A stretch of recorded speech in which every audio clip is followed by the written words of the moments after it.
Toronto, it is feeling the heat. The sun was scorching today as the city is hit with sweltering September temperatures.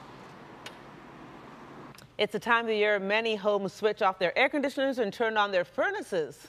But not this year, and for people unable to control the heating systems, it has led to an unbearable and potentially dangerous situation. Our Janice Golding is at a building near Wilson Avenue Road with the story. Janice?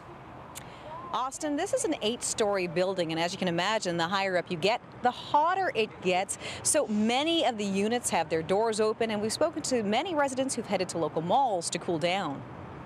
If you step inside Hilda Ragadan's apartment, it's like we're in an oven. A thermometer shows a temperature at 37 degrees Celsius.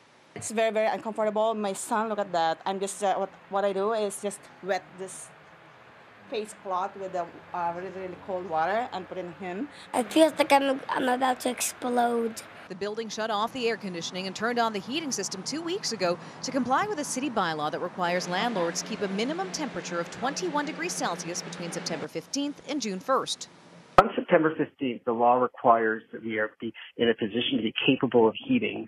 If by chance the reports had been wrong and on the 20th it had a frost, we could have been charged. Now, earlier this week, the mayor said it was appropriate to review the bylaw so that we can make sure people are protected on the one hand, but also that they're not found to be hot when the weather changes, as we know it's doing quite often these days. But a review will do nothing in the interim for these residents at 262 Ridley Boulevard. Too hot, too hot.